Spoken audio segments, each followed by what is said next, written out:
अस्सलाम वालेकुम। आ चुके हैं हम लोग एक बार फिर से एक और नई रिएक्शन वीडियो के साथ। और आज की रिएक्शन वीडियो भी एक कंपैरिजन वीडियो है। और कंपैरिजन मतलब कुछ ऐसा है कि कमेंट सेक्शन के अंदर लड़ाई होने वाली है, मुझे ऐसा लग रहा है। हाँ। क्योंकि Indian raw versus Pakistani ISI का कंपैरिजन है। अब मुझे नहीं पता ये कंपैरिजन ये कैसा होगा, ये तो वीडियो देखने के बाद पता चलेगा।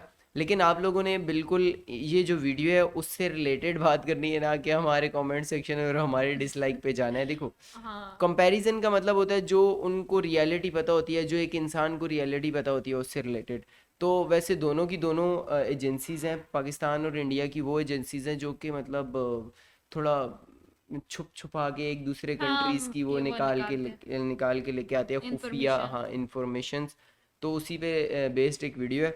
तो लेट्स गो, वीडियो को स्टार्ट करते हैं। इस वीडियो का लिंक डिस्क्रिप्शन में मिल जाएगा। अगर आप लोगों ने हमारे चैनल को सब्सक्राइब नहीं किया, सब्सक्राइब करना है ज़रूर। एंड मैं देखो, ऑन इशू।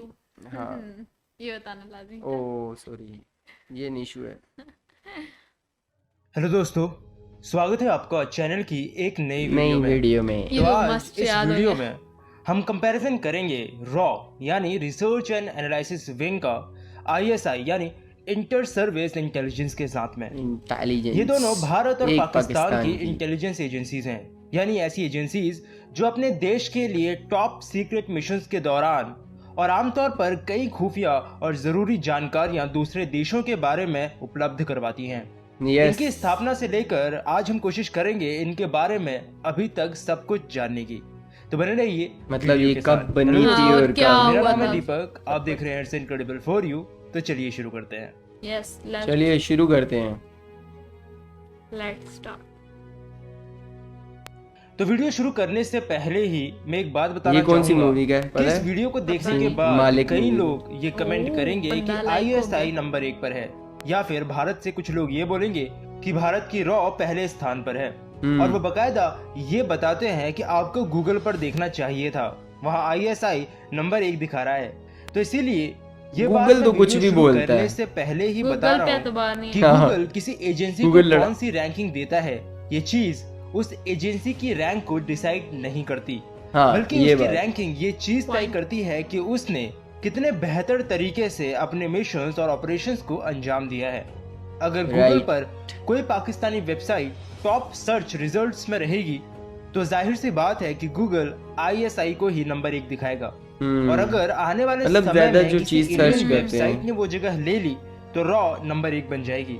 मतलब आई इसीलिए जैसा गूगल raw की था। रैंकिंग किसी इंटेलिजेंस एजेंसी की एक्चुअल रैंकिंग नहीं दर्शाती है।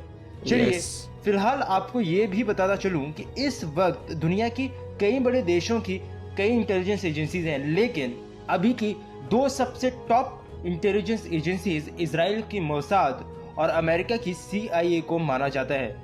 और इस वक्त दुनिया में ऐसी असल कोई में भी एजेंसी ये नहीं है बहुत जो पावरफुल फिलहाल है। में इनको उनका टक्कर देने बजट की सोच बहुत है। सके। हाँ, ये भी है। चलिए फिलहाल वापस लौटते हैं अपने कंपैरिजन की तरफ। बजट तो सबसे भारत main की चीज है। इंटेलिजेंस एजेंसी रॉ 21 सितंबर 1968 में स्थापित की गई थी। अच्छा, और इसका पाकिस्तान मतलब हेडक्वार्टर भारत आजाद में होने के बहुत उसकी बाद। राजधानी नई दिल्ली में स्थित है। वहीं पाकिस्तान की आईएसआई की स्थापना 1 जनवरी मतलब 1948 अगले ही अगले साल। साल बनी और थी। इस्लामाबाद में मौजूद अपने हेडक्वार्टर से आईएसआई आज पूरी तरह से ऑपरेट करता है।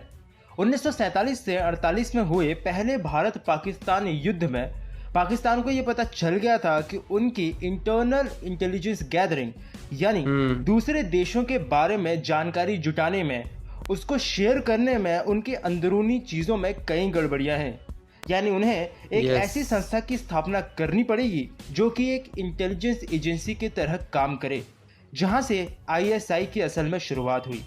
वहीं दूसरी तरफ भारत में रॉ से पहले 1933 में ब्रिटिश द्वारा स्थापित इंटेलिजेंस ब्यूरो यानी आईबी भारत की इंटेलिजेंस एजेंसी हुआ करती थी। लेकिन आईबी दूसरे अभी भी विश्व मेरे युद्ध के ख्याल से बाद है इंडिया में। आईबी कुछ अभी भी वर्क कर 1948 रही है। भारत पाकिस्तान युद्ध के बाद और फिर 1962 में भारत चाइना युद्ध और फिर से 1965 में भारत पाकिस्तान युद्ध के बाद आईबी अकेले भारत के इंटरनल और एक्सटर्नल मैटर्स को नहीं संभाल पा रही थी, जिस वजह से तत्कालीन प्रधानमंत्री इंदिरा गांधी ने RN काउ के साथ मिलकर एक दूसरी एजेंसी बनाने का निश्चय किया। और इस तरह रॉ की स्थापना हुई। इस तरह रॉ को भारत के बाहरी सारी इंटेलिजेंस रिस्पॉन्सिबिलिटीज दे दी गई और आईबी यानी इंटेलिजेंस ब्यूरो आज भारत के आंतरिक मामलों में ज्यादा एक्टिव रहता है, जहां भारत का रॉ अभी भारत के अंदर के मामलात जो है ना वो प्रधानमंत्री आईबी के अंडर देख आता है और रही है सीधा अच्छा। कैबिनेट और जो बाहर की कंट्रीज में रॉ और वो रॉ वहीं देखती है। आईएसआई को उनके डायरेक्टर जनरल को रिपोर्ट करना होता है, जो कि फिर पाकिस्तानी प्रधानमंत्री और उनके आर्मी चीफ को भी रिपोर्ट करते हैं। बाजवा वैसे तो साहब इन तो अभी दोनों ही नहीं रहे। एजेंसीज के बारे में कोई ज्यादा जानकारियां उपलब्ध नहीं है, लेकिन फिर भी नहीं भारत बाजवा की ये अभी वो दूसरा गया है intelligence भाई, ये और पता नहीं मेरा कैसे पागल करीबन मैं भी 45 मिलियन डॉलर मैं के सोचने आसपास लगी हो थी सकता यार। है। अब मैं ये नहीं कह मेरे सकता कि जहन में ये- बिल्कुल मेरे अभी का ही जहन में बजट दूसरा होगा, था। क्योंकि कोई पुख्ता तस्वीर वो जानकारी दूसरी फिलहाल घूमने की, मौजूद sorry। नहीं है। बिल्कुल ऐसे ही आईएसआई का एनुअल बजट भी करीबन 300 से 400 पे मिलियन भरोसा नहीं, डॉलर किसी के को भी होने मार का देगा। अनुमान है। मतलब यहाँ पे ये प्रेडिक्ट किया जा सकता है कि आईएसआई का बजट भारत के रॉ के मुकाबले ज्यादा होगा और इसीलिए एक बार लेकिन खुद मेरे ख्याल से रॉ के उनका- ही रह चुके एक चीफ ने ये भी कहा था कि रॉ के बजट को बढ़ाना चाहिए, क्योंकि भारत में हुए कई आतंकवादी हमले इस बात का सबूत है कि रॉ में आज भी कहीं ना कहीं कुछ लूप होल्स मौजूद हैं। उनकी इंटेलिजेंस इतनी स्ट्रांग नहीं है जितनी होनी चाहिए और इसका एक मुख्य कारण ये भी है इंटेलिजेंस का कि उन्हें strong एक होना limited बहुत budget के जरूरी अंदर है ही किसी भी काम करना country के पड़ता लिए। है। चलिए अब बात करते हैं इन दोनों ही एजेंसीज की कुछ उपलब्धियों की जो इन्होंने अभी तक हासिल की हैं। रॉ ने 1974 में ऑपरेशन स्माइलिंग बुद्धा में अपना बेहद अहम योगदान निभाया था। ऑपरेशन स्माइलिंग बुद्धा भारत का पहला न्यूक्लियर टेस्ट था जो कि 1974 में किया गया। रॉ ने इस टेस्टिंग को इतना सीक्रेट बनाए रखा कि अमेरिकन इंटेलिजेंस और यहाँ तक कि चाइना को भी ये भनक तक नहीं वाओ लगी यार। कि भारत कुछ काम ऐसा किया करने इसने। जा रहा है। 1971 में भारत पाकिस्तान युद्ध में रॉ ने एक मुख्य भूमिका अदा की थी।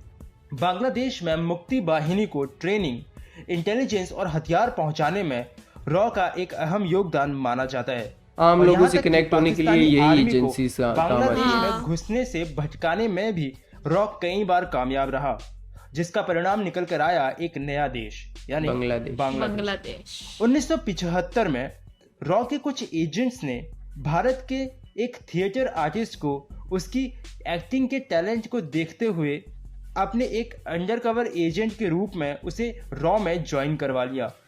कुछ सालों में ही उसे पाकिस्तान इसको भेजा मजे गया हो गए। जहां वो किसी तरह पाकिस्तानी आर्मी में ज्वाइन होने में कामयाब रहा। और कमाल की बात तो ये है पाकिस्तानी कि आर्मी शुरुआत में? इतना पाकिस्तान ही- उसे पकड़ना तो दूर, उन्होंने उसका प्रमोशन कर करके उसे मेजर की पोस्ट तक पहुंचा दिया। उस एजेंट को भारत में द मेजर ब्लैक बन टाइगर गए? का भी टाइटल मिला हुआ है।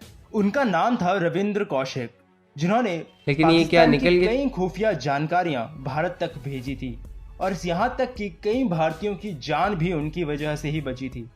लेकिन अंत में ये रॉ नई के बात ही मैंने एक सुनी है। एजेंट की गलती की वजह से मैंने खुद रविंद्र पहले नहीं कौशिक सुना। पकड़े गए और आखिरी दिनों में उनकी मृत्यु भी पाकिस्तान के ही एक जेल में अच्छा हुई। हाँ पाकिस्तान में पकड़े गए थे 1984 में हाँ। ऑपरेशन मेघदूत भी रॉ का ही एक ऑपरेशन था, जिसमें उन्होंने इंडियन आर्मी को यह बता दिया था कि पाकिस्तान सियाचिन ग्लेशियर पर कब्जा करने की सोच यही रहा होता है। है, इनका जिससे काम ही यही पाकिस्तान होता है ना। ऑक्युपाइड कश्मीर और अक्साई चेन काफी हद तक एक दूसरे के नजदीक आ जाते।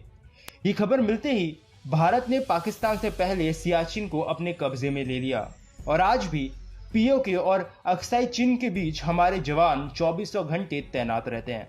इसके अलावा भी सियाचिन में कई तो ऐसे हमेशा सफल कुछ न कुछ operations प्रॉब्लम हैं जो लगी कि रॉ रहती ने है, अंजाम चाइना दिए की हैं। तरफ से, लेकिन पाकिस्तान, एक इंडिया की operation तरफ मैं से। आपको और छोड़ो बताना से हम चाहता हूँ बात ही नहीं करते जिसका अंत बेहद ही दुर्भाग्यपूर्ण और भयानक हुआ। यह ऑपरेशन रॉ और इजराइल की इंटेलिजेंस एजेंसी मोसाद ने साथ मिलकर किया था। इसे ऑपरेशन कहूटा कहा जाता है। पाकिस्तान 1972 में अपने पहले एटॉमिक बॉम्ब की तैयारी में था और फ्रेंच गवर्नमेंट का उसे पूरा सपोर्ट मिल रहा था, लेकिन AQ खान जो कि पाकिस्तानी न्यूक्लियर टेक्नोलॉजी के फादर माने जाते हैं, वो उस दौर में नॉर्थ कोरिया प्योंगयांग चले गए। मतलब वो ये एटॉमिक बॉम्ब की टेक्नोलॉजी नॉर्थ कोरिया को भी दे आए थे, जिसके बाद अमेरिका के दबाव में फ्रांस ने पाकिस्तानी न्यूक्लियर प्रोग्राम से अपने हाथ खींच लिए, जिस वजह से पाकिस्तान अब टेस्टिंग से पहले कहूटा में एक पूरा प्लांट बनाने में जुट गया।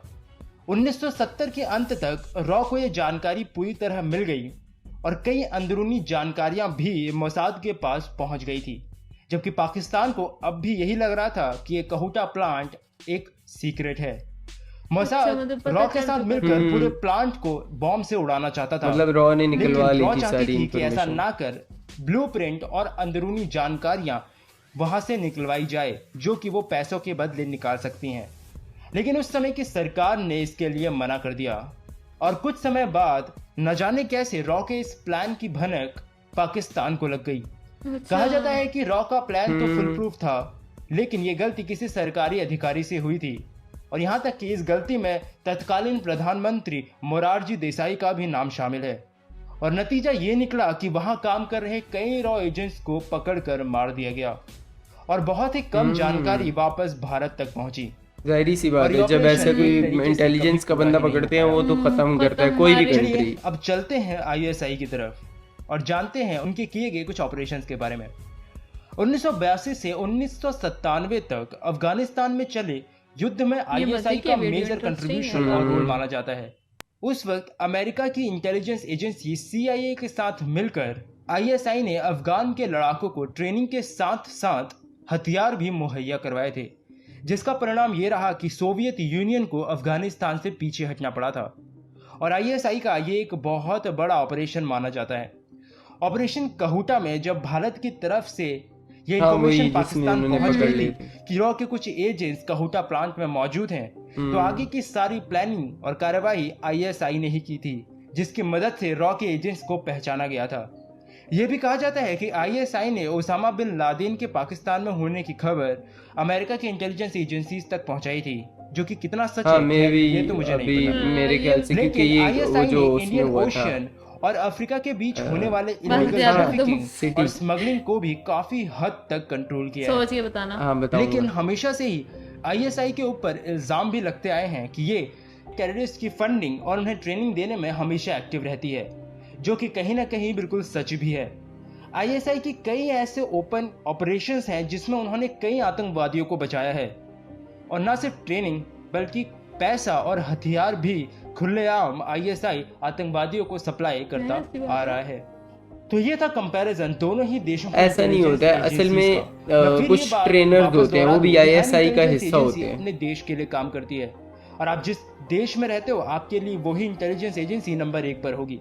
हाँ, ऐसे ही है। वाकई यहाँ पर ये मैंने बात जितने तो भी है। ऑपरेशंस की जानकारी दी है, इसके अलावा भी इंटेलिजेंस एजेंसीज ने कई ऑपरेशंस किए हैं जिनकी जानकारियां इंटरनेट पर उपलब्ध हैं। अगर आप चाहें तो वहां जाकर जरूर पढ़ सकते हैं।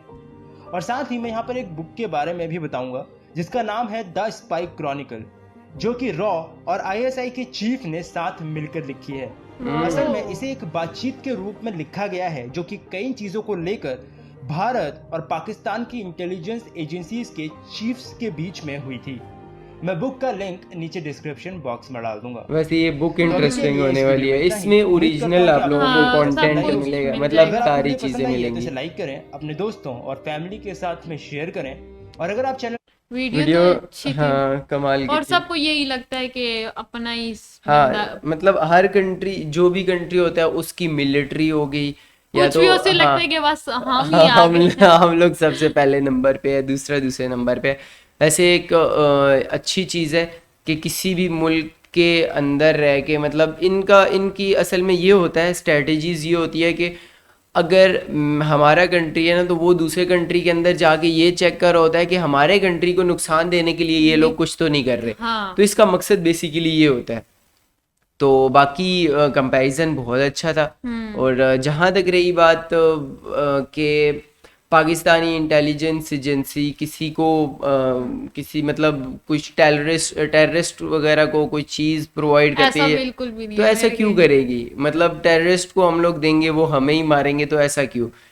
होता क्या है कि इसमें वो हो सकता है जो इंफॉर्मेशन जाती हो उससे रिलेटेड वो आईएसआई के ही बंदे हो जिनको वो प्रोवाइड कर रहे हैं, जैसे कि इंडिया प्रोवाइड करता रहा है। जैसे कि इसी वीडियो में बताया कि इंडिया देता रहा है उसमें बांग्लादेश में हाँ, वेपन्स वगैरह लोकल लोगों को, वहाँ पे लोगों को पहुंचाता रहे। तो उसी हिसाब से अगर पाकिस्तान अपने डिफेंस के लिए अगर किसी को साथ में लेके चलेगा, कुछ ट्रेनिंग्स देगा, तो उसमें फिर वो आतंकवादी तो उनको नहीं कह सकते। खैर ये एक अपनी अपनी सोच होती है सबकी। तो वीडियो बहुत कमाल की थी। हाँ, तो comparison उम्मीद करता हूँ आप लोगों को भी कंपैरिजन अच्छा लगा होगा। आप नहीं लोगों के बोला कमेंट्स कमेंट्स दो भाई, हाँ, अब पता आप लोगों के कमेंट्स बताएंगे कि आप लोगों को वीडियो कैसी लगी। तो वीडियो को लाइक एंड शेयर ज़रूर करना है। तो हम लोग एक और वीडियो के साथ दोबारा से मिलते हैं, तब तक के लिए अल्लाह हाफिज। हाफिज़।